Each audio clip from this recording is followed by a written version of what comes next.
नमस्कार। Doctor speak कार्यक्रम में आप सभी दर्शकों का बहुत बहुत स्वागत है। दर्शकों, आंखें हमारे शरीर के सबसे महत्वपूर्ण अंगों में से एक है। यह नाजुक होती है, इसलिए इसकी देखभाल भी उतनी ही ज़रूरी होती है। जी हाँ दर्शकों, हमारी पूरी आँख किसी गोल गेंद की भांति होती है जिसे नेत्रगोलक कहते हैं, और यदि लंबे समय तक आँखों से संबंधित कोई समस्या हो तो इसे नज़रअंदाज ना करें, इससे आपकी दृष्टि प्रभावित हो सकती है। तो दर्शकों, नेत्र से ही संबंधित आज का हमारा विषय है कि नेत्र रोगों में होम्योपैथिक प्रबंधन, और इस विषय में अधिक जानकारी देने के लिए आज हमारे साथ है डॉक्टर शांतनु घोषाल, होम्योपैथिक चिकित्सा अधिकारी, आयुष अस्पताल। डॉक्टर शांतनु, आपका हमारे इस कार्यक्रम में बहुत बहुत स्वागत है। जी, तो सबसे पहले डॉक्टर शांतनु, हम आपसे जानना चाहेंगे कि नेत्र रोग क्या है और इसके कितने प्रकार होते हैं। आँखों से जुड़ी हुई जो भी समस्याएं हैं, हम उनको नेत्र रोग के श्रेणी में लाते हैं। और इसके प्रकार, जैसे आपने पूछा है, प्रकार बहुत सारे हो सकते हैं जी।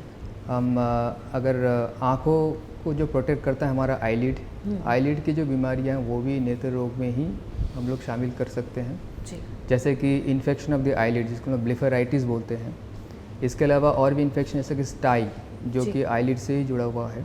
इसके अलावा चेलेजी बोल के एक बीमारी है, वो भी हमारे आईलिड से जुड़ा हुआ है।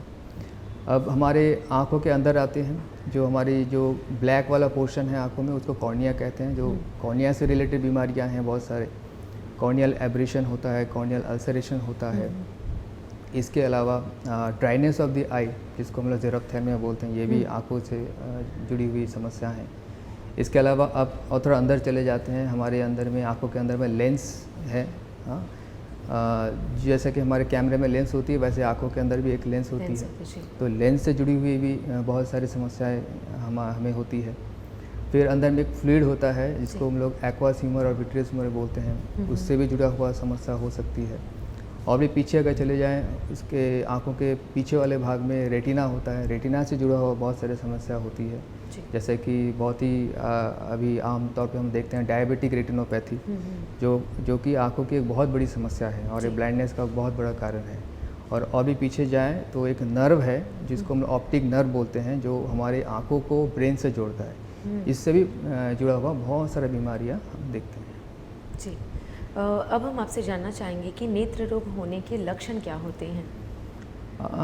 बहुत सारे कॉमन लक्षण हैं नेत्र रोग के संदर्भ में, जैसे कि redness of the eye, pain in the eyeball, itching of the eye, ये सारे इनिशियल सिम्टम्स हम बोलते हैं, वो हम देखते हैं। प्लस दृष्टि में बाधा होना या दृष्टि में कमी आना, ये सारे नेत्र रोग के लक्षण में आते हैं जी।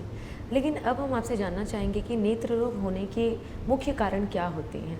अच्छा, अगर आप कारण पूछ रहे हैं तो बहुत सारा कारण हो सकता है जी। एक हो सकता है कि इन्फेक्शस कारण हो सकता है, ड्यू टू इन्फेक्शन। अभी इन्फेक्शन बैक्टीरियल इन्फेक्शन हो सकता है, वायरल इन्फेक्शन हो सकता है, फंगल इन्फेक्शन भी हो सकता है। दूसरा हो सकता है कि इंजुरी जी। अगर बाहर से कोई वस्तु आँख में चला जाए तो वहाँ से आँखों को इंजुरी हो सकता है, और इंजुरी से आगे फर्दर और डैमेज, अल्सरेशन और परमानेंट डैमेज भी कभी कभी इंजुरी से हो जाता है। इसके अलावा कुछ बीमारी हैं जो हमारे सिस्टेमिक डिजीज़ के अंदर में आते हैं, जैसे कि हाइपरटेंशन, डायबिटीज़, इससे भी आँखों को नुकसान पहुँच सकता है जी। और कुछ बीमारियां हैं जिसको ऑटो इम्यून डिजीज़ बोलते हैं, यानी शरीर की इम्यूनिटी सिस्टम जब शरीर के खिलाफ काम करती है, ऐसे समय भी हम लोग देखते हैं कि आँखों में समस्याएं होती है जी। डॉक्टर साहब, यदि इन कारणों से और इन लक्षणों से कोई पेशेंट आपके पास आता है तो आप इनिशियल स्टेज में जो है उनका जो है जांच कैसे करते हैं, कौन से टेस्ट करते हैं। अच्छा, बेसिक जो टेस्ट हमारे ओपीडी सेटअप में होता है वो सिंपल डे लाइट में होता है। सबसे बेस्ट ऑप्शन ये है कि आप डे लाइट में पेशेंट का आँख को एग्जामिन करें जी। अब रात को भी पेशेंट आ सकते हैं तो हमेशा डे लाइट अवेलेबल नहीं होगा, तो ब्राइट वाइट लाइट में हम लोग आँखों का जांच करना चाहिए, या सिंपल टॉर्च से हम लोग आँखों का जांच स्टार्ट कर सकते हैं। इसके अलावा जो फार्दर स्टडी आँखों के अंदर में क्या है उसको अगर जानना है तो हमें ऑप्टोमेट्रिस्ट के पास भेजते हैं। ऑप्टोमेट्रिस्ट जो होता है, जो आँखों का जांच इंस्ट्रूमेंट के जरिए करते हैं जी। अब इंस्ट्रूमेंट बहुत सारे इंस्ट्रूमेंट है, जैसे कि slit lamp microscopy, ophthalmoscope, retinoscope, इस तरह के ऐसा टोनोमीटर, ऐसे सारे इंस्ट्रूमेंट का इस्तेमाल करके आँखों के अंदर में क्या चल रहा है, क्या बीमारियां हैं, उसकी हम लोग जांच पड़ताल कर सकते हैं। जी। और यदि इन सारे जांचों के बाद यदि मरीज़ पता चलता है कि इस बीमारी से ग्रसित है उनकी आँख, तो आप इलाज कैसे करते हैं? जी, बीमारी जैसा है उस हिसाब से इलाज हम शुरू करते हैं। जैसा कि कैटरैक्ट मान लीजिए, कैटरैक्ट जिसको हम लोग सफ़ेद मोतिया बोलते हैं, बहुत ही आम एक बीमारी है। ये सिंपल एक टॉर्च लाइट से अब हम लोग पता कर सकते हैं कि किसको कैटरैक्ट है, किसको नहीं है। और कैटरैक्ट ऐसी एक बीमारी है जो कि एज से रिलेटेड है, यानी उम्र बढ़ने के साथ साथ ये सबको इवेंचुअली होना ही है। ठीक है, आज जिनका उम्र 30 है, 40 है, आगे जाके आज अगर उनको नहीं है तो ऐसा नहीं है कि उनको नहीं होगा, जब और भी उनका एज बढ़ेगा तो धीरे धीरे ये कैटरैक्ट डेवलप होता है। जैसे ही कैटरैक्ट हमें पता चलता है, डायग्नोसिस होता है, फिर इसको हम लोग इमीडिएटली रेफ़र करते हैं टू दी ऑप्थेल्मोलॉजिस्ट, जो आई स्पेशलिस्ट जिनको हम कहते हैं, उनके पास भेजते हैं, क्योंकि ये टोटली सर्जिकल मैटर आ जाता है। इसमें सर्जरी ही एकमात्र उपाय है कि कैटरैक्ट को रिमूव करना है और वहाँ पे एक नया लेंस बिठाना है। जी। डॉक्टर साहब, अब हम आपसे जानना चाहेंगे, क्या नेत्र रोग होने से रोका जा सकता है? जी, prevention is better than cure, हम लोग ये सभी बोलते हैं। कोई भी बीमारी हो, सिर्फ not only eye disease, any disease जिसमें प्रिवेंशन को हमेशा हम लोग प्राथमिकता देते हैं। तो नेत्र रोग ना हो इसके लिए हमारे तरफ से भी कुछ उपाय हम लोग कर सकते हैं। जैसे कि पहले जानना है कि नेत्र रोग कहाँ से होता है, कैसे होता है। अगर इन्फेक्शन है तो इन्फेक्शन को कैसा रोके, उसको उसमें अगर इंसान को अगर प्रॉपर अगर नॉलेज हो तो नेत्र रोग को बहुत इन्फेक्शियस टाइप ऑफ नेत्र रोग को जो हम लोग कंट्रोल कर सकते हैं। एक बीमारी के मैं बारे में बताना चाहता हूँ, ट्रैकोमा बोलते हैं। वो हमारे आईलिड को इन्फेक्ट करता है, आईलिड के नीचे ऐसा दाने दाने बन जाते हैं, तो उसको बोलते हैं ट्रैकोमा। ये एक बैक्टीरियल इन्फेक्शन है और एक इंसान से दूसरे इंसान को फैल सकता है थ्रू इन्फेक्शन, थ्रू टच। अगर उनके आँखों से कोई डिस्चार्ज हो रहा है, हाथ से टच कर रहे हैं, फिर दूसरे इंसान को वहाँ से अनहाइजीनिक कंडीशन में कोई दूसरे इंसान को उन्होंने हैंडशेक किया, कुछ किया, वहाँ से उनको फैल सकता है। तो अगर उनको सही जानकारी होगा कि उनको ट्रैकोमा इन्फेक्शन है और उनको इलाज अगर समय से मिलता है तो उनको इन्फेक्शन का हम लोग पहले से रोक सकते हैं और उनको फार्दर वो दूसरे को ट्रांसमिट नहीं करेगा। तो सही जानकारी बहुत ही आवश्यक है हर बीमारी के क्षेत्र में, तो जानकारी एक होना चाहिए। दूसरी बात, कुछ एनवायरमेंटल फैक्टर्स हैं जो हमारे नेत्र रोग को बढ़ा सकते हैं, जैसे कि अधिक गर्मी, बहुत ज़्यादा ठंडा हवा, बहुत ज़्यादा धूल भरी एनवायरनमेंट, या बहुत देर तक स्क्रीन के सामने बैठना, ये सारे नेत्र रोग का कारण हो सकता है। और इंजरी तो एनी टाइम हो सकता है, तो इस मैटर में भी हमें हमेशा सतर्क रहना है। स्पेशली छोटे बच्चों को समझाना है, बताना है कि नोकीले चीज़ों से कैसे दूर रहें खेलते वक्त या जब भी कोई एक्टिविटी करें, क्योंकि कभी भी इंजरी हो सकता है आँखों में, और एक बार आँखों में इंजरी हो जाए तो ये मिनिमम इंजरी से लेकर के परमानेंट डैमेज तक भी हो सकता है। तो ये सारे सतर्कता हम लोग अगर ले ठीक से तो आँखों की बीमारी को हम रोक सकते हैं। प्लस अगर किसी को बीमारी हो जाए तो डॉक्टर उनको मेडिसिन प्रिस्क्राइब करेंगे, तो मेडिसिन भी टाइम से लेना आवश्यक है। प्रिवेंशन में ये भी आता है। जी डॉक्टर साहब, ऐसा देखा जाता है कि हम रोड से जाते हैं तो एक्चुअली आजकल पॉल्यूशन बहुत ज़्यादा है, खासकर एयर पॉल्यूशन की बात करें तो कंकड़ आ जाता है आँख में, तो लोग मल कर उसके या तो सूज जाता है, या फिर घर में अगर रहते हैं तो इसका इलाज जो है घरेलू जो माएँ करती हैं, गुलाब जल आँख में डाल देती है या फिर बोलती है कि पानी से एक बार आँख धो दो। तो इस पर जो है क्या करना चाहिए यदि आँख में कुछ चला जाए तो? जी, अचानक अगर आँख में कुछ चला जाता है, मान लीजिए यहाँ पे इन केस कंकड़ चला गया, तो सबसे बेस्ट प्रैक्टिस ये है कि साफ़ पानी से, जो पानी हम लोग पीते हैं, साफ़ पानी से आँख को धोए। प्लेन वाटर, नॉर्मल टेम्परेचर, ना बहुत ठंडा ना बहुत गर्म, प्लेन वाटर जो हम लोग पानी पीते हैं नॉर्मल टेम्परेचर में, रूम टेम्परेचर में, उसी पानी से आँख को धोना चाहिए। साफ़ पानी होना चाहिए, जिस पानी से हम नहाते हैं वो पानी नहीं, पीने वाला। हाँ, ये बात को ध्यान रखना चाहिए। दूसरी बात, आप बोले कि गुलाब जल वगैरह बहुत जन यूज़ करते हैं, लेकिन गुलाब जल जो है अगर ऐसा कहीं पर भी लिखा नहीं है, हमारी किसी भी बुक में लिखा नहीं है, साइंटिफिकली कहीं पर भी ऐसा लिखा नहीं है कि इसको इस्तेमाल हम लोग कर सकते हैं in case of eye disease. But अगर कोई करता है तो ये का श्योर कर ले कि वो जेन्युइन हो, वो प्योर हो, उसमें किसी भी तरह का एडल्ट्रेशन ना हो, या फिर वो कोई केमिकल से बनाया गया ना हो, क्योंकि अगर उसमें केमिकल होगा तो ये आँखों को डैमेज कर सकता है। तो ना दूध का इस्तेमाल करें, बहुत जन दूध का भी इस्तेमाल करते हैं, जो माँ का दूध यस होता यस है, यस, उसका भी ज़रूरत नहीं है। Actually plain water is enough. नहीं तो आप डॉक्टर के पास जाएंगे, डॉक्टर के पास बहुत तरह के आई ड्रॉप्स हैं, वही ज़्यादा सेफ है जी। और जो मज़दूर भाई हैं वे भी जो है वेल्डिंग करते हैं, तो कोई कोई तो मतलब जितना भी सुरक्षा इक्विपमेंट्स है वो पहन कर ही करते हैं, लेकिन जो नहीं करते उनको भी दिक्कत होता है, उनकी आंख में जलन होती है, आंख से पानी आता है, तो इनको भी क्या करना चाहिए? हमारे मजदूर भाइयों के लिए भी आप नेत्र रोग से रिलेटेड क्या कहना चाहिए? अच्छा सवाल है मैम। इसमें जो हम लोग बोलते हैं ऑक्यूपेशनल हैजर्ड्स, मतलब जब काम करते वक्त आंखों में कुछ चला जाता है, स्पेशली जो मजदूर लोग हैं, जैसा कि टाइल्स के मिस्त्री लोग, जब टाइल्स ये काटते हैं तो उसमें धूल आता है, तो अगर वो प्रॉपर गियर नहीं यूज़ नहीं करेंगे, यानी आपका गॉगल्स वगैरह नहीं पहनेंगे, तो आंखों को इंजरी हो सकता है। तो बेसिकली इसमें प्रिवेंशन करने के लिए आपको आपका नाक भी ढकना चाहिए और आँख को भी ढकना चाहिए, ताकि आप ये जो धूल है, ये कंकड़ है, ये आपकी आँखों में भी ना जाए, नाक में भी ना जाए, दोनों से ही बॉडी को नुकसान होता है। तो बेसिकली प्रिवेंशन होता है गॉगल्स से जी। और दूसरी बात है कि आप उनके हाथ भी गंदे हो जाते हैं, और कभी कभी उनको आँख में कुछ चला गया, उसी गंदे हाथ से वो आँख को साफ़ करते हैं, तो ये भी नहीं करना चाहिए। उनको ये भी ध्यान देना चाहिए, हाथ भी हमारा गंदा है तो हाथ भी साफ़ रखना चाहिए। और अगर सच में कुछ चला जाए तो उसको खुद से निकालने का कोशिश भी ना करें, तुरंत नज़दीकी हॉस्पिटल में चला जाए।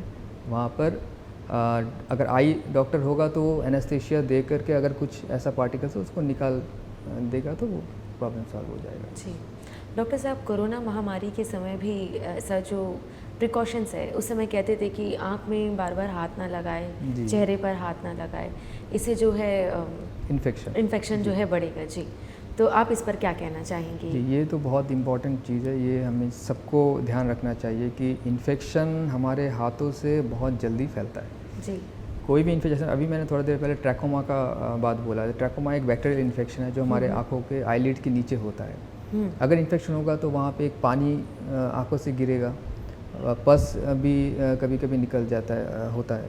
तो ये सारी चीज़ें में बैक्टीरिया होती है, वायरस होती है, फंगस भी हो सकता है जो इन्फेक्टिव है। हम उसको हाथ से टच करेंगे, फिर वही हाथ से हम किसी और को छुएंगे, टच करेंगे, तो वहाँ से उनको फैलने का चांस बहुत ज़्यादा रहता है। इसीलिए ये हमेशा केयरफुल रहना चाहिए, हाथों को हमेशा साफ रखने। हाँ, और चेहरे को बार बार ना छुए, खासकर हाथों से चेहरे को ना छुए, ये बहुत इम्पोर्टेंट। जी डॉक्टर साहब, आमतौर पर देखा जाता है कि ग्लूकोमा और कई सारी जो बीमारियां हैं, इस पर आप क्या कहना चाहेंगे? जी, पहले मैंने कैटरेक्ट के बारे में बोला, जो कि सफ़ेद मोतिया जिसको बोलते हैं। ग्लूकोमा जो है इसको काला मोतिया बोलते हैं। जी, ये दो बीमारी बहुत ही फेमस बीमारी है। और इंडिया में इंडिया को blind capital of the world बोलते हैं, क्योंकि इंडिया में बहुत सारे लोग हैं जो ब्लाइंड है, क्योंकि उनको सही जानकारी नहीं है।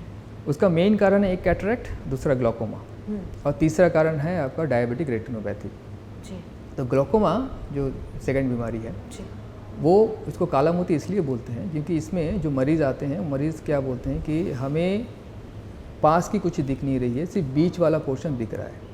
पास वाला जो विज़न है उनका वो ब्लैक हो जाता है, जो उन देखते हैं, जो पेरिफेरल विज़न है उसको बोलते हैं, वो ब्लैक हो जाता है, और बीच वाला विज़न जो है वो क्लियर रहता है। इसलिए इसका नाम पड़ा है काला मोतिया जी।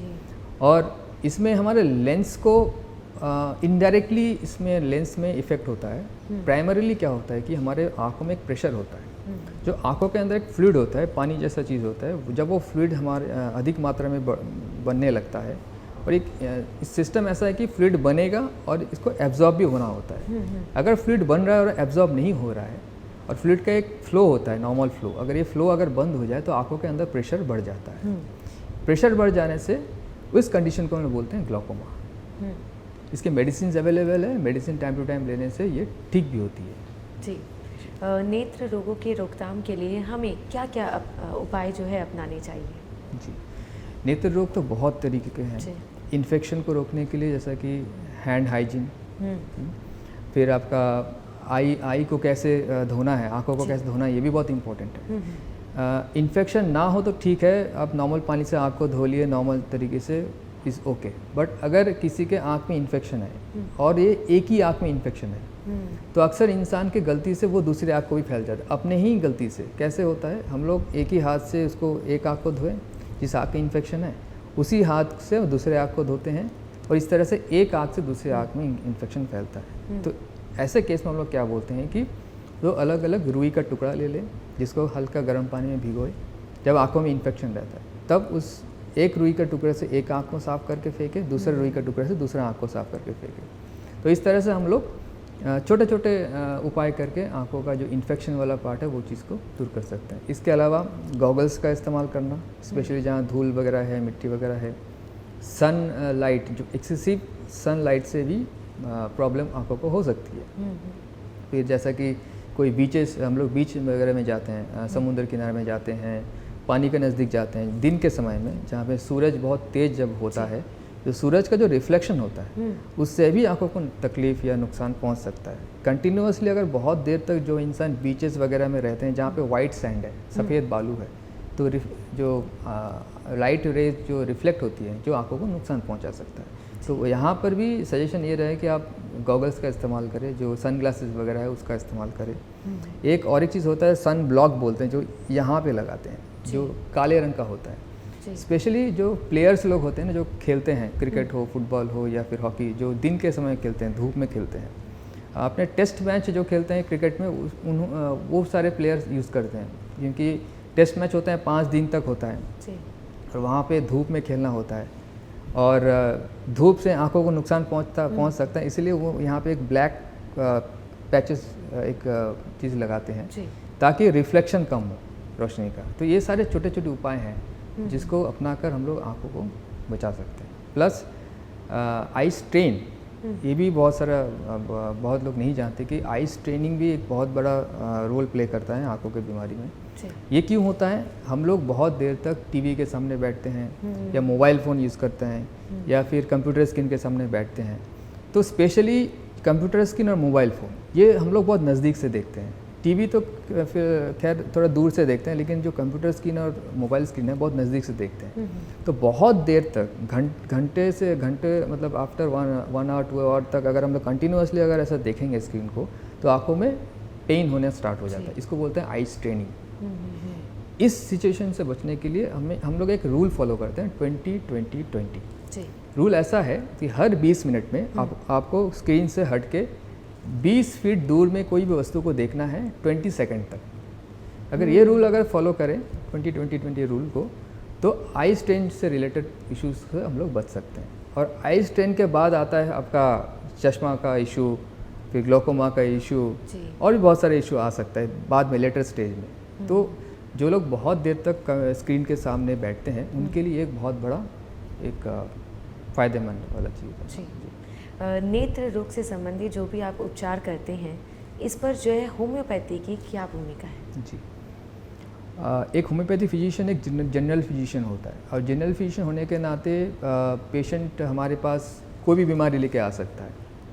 और आई डिजीज़ के संदर्भ में भी होम्योपैथी बहुत अच्छा रोल प्ले करता है। जी।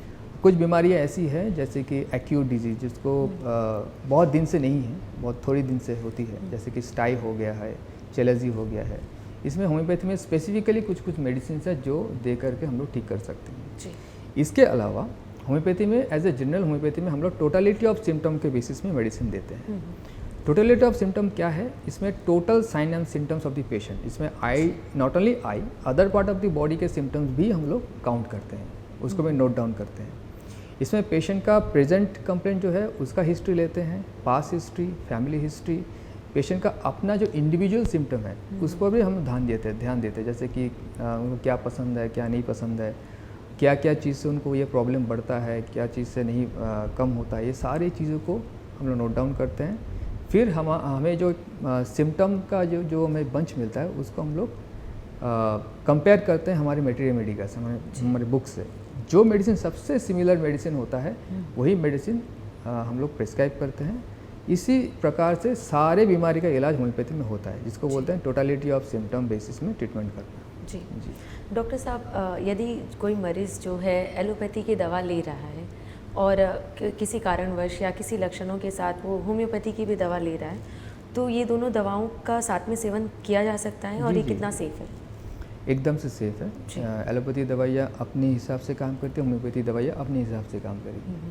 और अगर एक ही बीमारी के संदर्भ में दोनों मेडिसिन चल रहा है तो एक सर्टेन गैप मेंटेन करने से अच्छा है। जैसे कि आप होम्योपैथी अगर पहले ले रहे हैं तो एलोपैथी मेडिसिन 1 घंटा बाद ले लीजिए, या एलोपैथी मेडिसिन अगर 1 घंटा पहले ले रहे हैं तो होम्योपैथी मेडिसिन बाद में ले लीजिए। 1 घंटे का गैप होना चाहिए। जी डॉक्टर साहब, पोषक तत्वों की बात करें तो नेत्र रोगों को कंट्रोल करने के लिए हम किस प्रकार की अपने डाइट को अपनाएं, कौन से आहार लें और किस तरह की जो पोषक तत्व है जो हमारे शरीर के लिए और हमारी आँखों के लिए बेहद ज़रूरी है? न्यूट्रिशन बहुत बड़ा रोल प्ले करता है। ओवरऑल हम लोग सभी पेशेंट को यही बोलते हैं कि एक कंप्लीट बैलेंस डाइट फॉलो करें। बैलेंस डाइट यानी जिसमें आपका कार्बोहाइड्रेट हो गया, प्रोटीन हो गया, फैट हो गया, विटामिन्स, मिनरल्स एंड वाटर, ये सारी चीज़ें संतुलित या बैलेंस रूप से हमें लेना चाहिए। आँखों के संदर्भ में भी हम लोग पेशेंट को वही बोलते हैं कि बैलेंस डाइट ही आपका मेन डाइट होगा।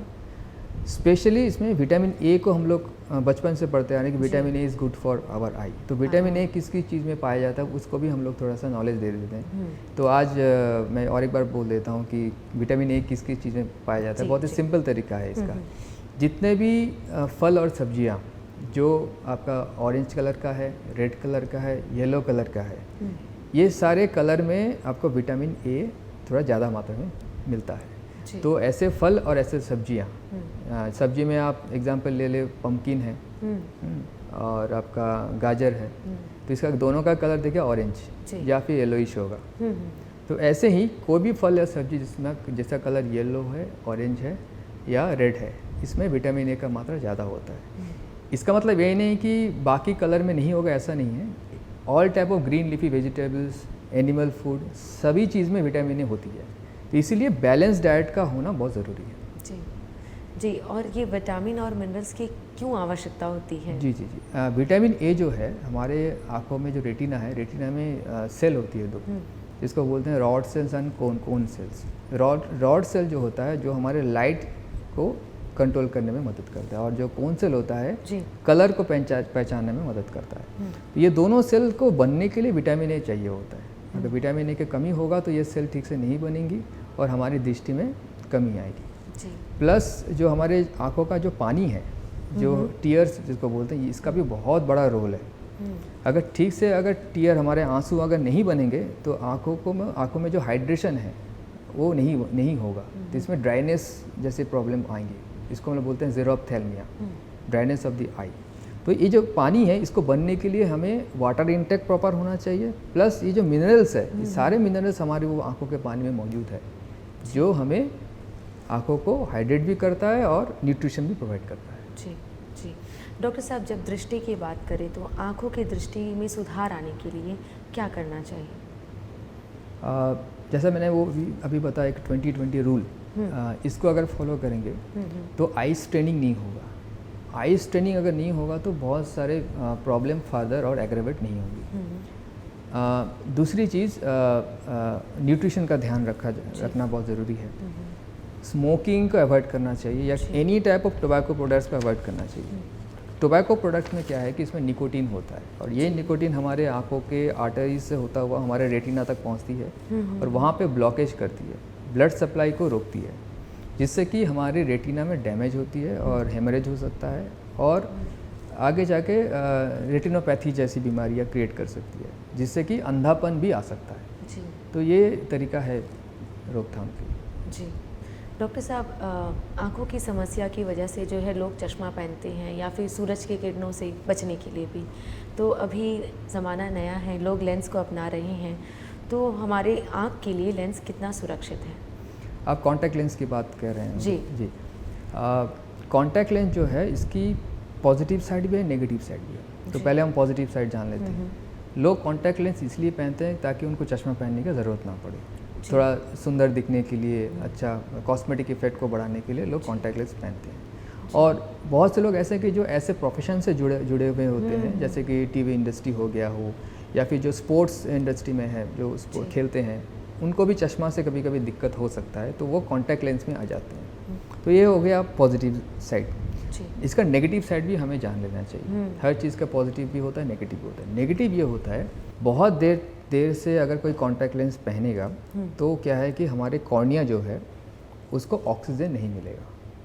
हमारे जो कॉर्निया है उसको ब्लड सप्लाई तो मिल जाता है अंदर से, लेकिन उसको ऑक्सीजन भी चाहिए होता है, जो कि बाहर से डायरेक्टली एटमॉस्फेयर से कॉर्निया उसको एब्जॉर्ब करता है। क्योंकि कॉन्टैक्ट लेंस हम लोग पहनते हैं तो ये ऑक्सीजन को टोटली कट ऑफ कर देता है। तो बहुत देर तक अगर हम लोग पहने रहेंगे तो ये कॉर्निया को डैमेज कर सकता है। लॉन्ग रन में डैमेज होता है, शॉर्ट टर्म में डैमेज नहीं। अगर कोई एक दिन पहन लिया तो उससे ज़्यादा कुछ नुकसान नहीं होने वाला है। कंटिन्यूसली बहुत दिन तक यूज़ करने से प्रॉब्लम हो सकता है। इसीलिए दो तरह का लेंस, कॉन्टैक्ट लेंस अवेलेबल, एक है डेली यूजेस के लिए, एक होता है मंथली यूजेस वाला, मंथली एक्सपायरी वाला। तो जो डेली वाला है वो ज़्यादा सेफ़ है। आप सुबह पहने, रात को सोने से पहले उसको फेंक दिया, ये ज़्यादा सेफ़ है। और जो मंथली वाला है उसको भी प्रॉपरली उसको फिर एक फ्लूइड होता है, लिक्विड होता है, उसमें वॉश करना होता है, उसमें डुबो के रखना होता है। तो ये सारे प्रिकॉशन लेना पड़ता है। अगर नहीं लेंगे तो फिर कॉर्निया डैमेज होने का खतरा है। जी, जब बच्चों की बात करें, छोटे बच्चों की जो स्कूल जाते हैं, तो उनकी आँखों की देखभाल करने के लिए उनके माता पिता को और शिक्षकों को आप क्या कहना चाहेंगे? छोटे बच्चे में स्पेशली हम लोग देखते हैं कि उनको धूप से कभी कभी प्रॉब्लम होती है। किसी किसी को धूप से एलर्जी होती है, किसी किसी को धूल मिट्टी से एलर्जी होती है, किसी को एयर कंडीशन की हवा से एलर्जी हो सकती है। तो जिस भी चीज़ से हो रही है उस चीज़ से बच्चों को थोड़ा सा दूर रखना बहुत ज़रूरी है। धूल मिट्टी वाला इशू अगर है तो सबसे बेस्ट ऑप्शन ये है कि आप चश्मा पहनें, प्लेन ग्लास वाला, इससे थोड़ा बहुत प्रोटेक्शन मिल सकता है। दूसरा यह है कि अगर धूप से अगर इशू है तो सनग्लासेस, जब हम बाहर निकलते हैं, बच्चों को लेके जाते हैं कहीं घुमाने के लिए, कहीं पर भी जा रहे हैं, स्कूल भी जा रहे हैं या स्कूल से जब लौट रहे हैं, तेज़ धूप है बाहर में, तो किसी किसी बच्चों को फोटोफोबिया होता है ड्यू टू दी सनलाइट। तो उनके लिए सनग्लासेस उस समय के लिए यूज़ करना ठीक है। और एलर्जीज़ कभी कभी बच्चों में हम लोग देखते हैं because of the many reasons. तो वैसे में प्लेन वाटर से आँख को धोना ये एक इम्पॉर्टेंट फैक्टर है। उनके बच्चों का हाथ को साफ रखना ये भी बहुत इम्पॉर्टेंट रोल प्ले कर सकता है। प्लस कभी भी अगर इश्यूज बहुत दिन से हैं तो ज़रूर डॉक्टर से मिलना चाहिए, डॉक्टर से सलाह मशवरा लेना चाहिए, आँखों का जांच करना चाहिए ताकि और कुछ बीमारी अंदर में है कि नहीं, जैसे कि ऑटोइम्यून डिजीज़ वगैरह, तो ये भी हम लोग रूल आउट कर पाएंगे। कभी कभी बच्चे जो है घर आकर ये शिकायत भी करते हैं कि मुझे ब्लैक बोर्ड का दिखता नहीं है, टीचर लिखाती वाली भी। तो यदि कोई बच्चा ये शिकायत करता है तो वैसे मतलब इस स्थिति में माँ बाप को क्या करना चाहिए, माता पिता? बहुत अच्छा सवाल है आपका जी। रिफ्रैक्टिव एरर्स यानी चश्मा लगने का जो प्रॉब्लम है, ये हम लोग आमतौर पे देखते हैं कि आफ्टर 40 ईयर्स के बाद बड़े लोगों को लगभग सभी को चश्मा लग जाता है। लेकिन कभी कभी छोटे बच्चों को बाई बर्थ इशू रहता है जो आमतौर पे शुरू में पता नहीं चलता। बच्चों में ये प्रॉब्लम है तब पता चलता है जब बच्चे आके कंप्लेन करते हैं कि मुझे ब्लैक बोर्ड नहीं दिखता है, उनका दूर का दृष्टि में प्रॉब्लम है। तो सबसे पहले अगर बच्चे एक बार भी ऐसा कहता है तो बच्चे को ज़रूर तुरंत आँखों के डॉक्टर के पास लेके जाएं, उनका रिफ्रैक्टिव टेस्ट वगैरह कराएं, और अगर चश्मा लगता है तो चश्मा अवश्य उनको डेली पहनाएं। डॉक्टर साहब, ये तो आपने बाल्यावस्था में जो है आँखों की सुरक्षा कैसे करनी चाहिए ये आपने बताया, लेकिन जब वृद्धावस्था की बात करें, जो वृद्धजन हैं वे अपनी आँखों की सुरक्षा करने के लिए क्या करना चाहिए और कौन सी सावधानी बरतनी चाहिए उनको? वृद्धावस्था में लोग अपना ध्यान ठीक से नहीं रख पाते, इसलिए बहुत सारे प्रॉब्लम हम उनमें देखते हैं, जैसे कि कैटरैक्ट वगैरह। बहुत सारे केस मैंने देखा है कि उनको पता ही नहीं कि उनको कैटरैक्ट है और इलाज करने से वो देख भी सकते हैं। तो ये उनके घर वालों से अपील है कि वो अपने माता पिता को या जो बुज़ुर्ग लोग हैं, हाँ, उनको हॉस्पिटल लेके जाए। अगर उनको कैटरैक्ट है, डायग्नोसिस हुआ है, उनका ऑपरेशन जल्द से जल्द करवाएं। तो इससे क्या होगा कि उनको दृष्टि उनको वापस लौट के आएगी। ग्लोकोमा के भी केसेस में हम लोग बड़े लोगों में देखते हैं। वृद्धावस्था में एक इशू ये रहता है कि उनको याद नहीं रहता कि दवाई कब डालनी है। ये तो ये घर के जो दूसरे लोग हैं उनको थोड़ा सा इस चीज़ को देखना चाहिए और उनको टाइम टू टाइम मेडिसिन देना चाहिए ताकि उनके प्रॉब्लम्स को और एग्रेवेट ना हो, बढ़े ना। तो ये ओल्ड एज से रिलेटेड इश्यूज हम लोग देखते हैं मोस्ट ऑफ। डॉक्टर साहब, चलते चलते अंत में आप हमारे दर्शकों को नेत्र रोगों से बचाव के लिए और इसकी सुरक्षा के लिए क्या कहना चाहेंगे? अंत में जाने से पहले मैं यही कहना चाहता हूँ कि सभी दर्शकों को कि नेत्र से जुड़ी हुई जितनी भी समस्याएं हैं इसको हल्के में ना लें। कभी कभी चीज़ें सिंपल हो सकती है, लेकिन कभी कभी बहुत गंभीर भी हो सकता है। तो जल्द से जल्द इसका उपचार बहुत ज़रूरी है। अपने नज़दीकी डॉक्टर के पास जाएं, जांच करें और इलाज कंप्लीट करें। और किसी भी सिम्टम को हल्के में ना लें, इसको थोड़ा सीरियसली हमेशा लें, क्योंकि आँखों का रोशनी एक बार चला जाए तो उसको दोबारा वापस लाना कभी कभी संभव नहीं भी हो पाता। जी डॉक्टर शांतनु, आप हमारे इस कार्यक्रम से जुड़े अपना कीमती समय दिया और विषय से संबंधित ढेर सारी जानकारियाँ दी। इसके लिए आपको हमारी पूरे दूरदर्शन परिवार की ओर से बहुत बहुत धन्यवाद। धन्यवाद। दो नयन है अनमोल हीरे, इनके बिना जीवन अधूरे। दर्शकों, आंखों से संबंधित कोई भी समस्या हो तो आप इसे नज़रअंदाज ना करें। आप जल्द से जल्द किसी भी नेत्र विशेषज्ञ से मिलें और अपनी आंखों का इलाज करें। साथ ही साथ अपने स्वास्थ्य का भी ध्यान रखें। और हम उम्मीद करते हैं कि आज का यह कार्यक्रम आपको ज़रूर पसंद आया होगा। इसी आशा के साथ अब लेते हैं इस कार्यक्रम से इजाज़त। नमस्कार।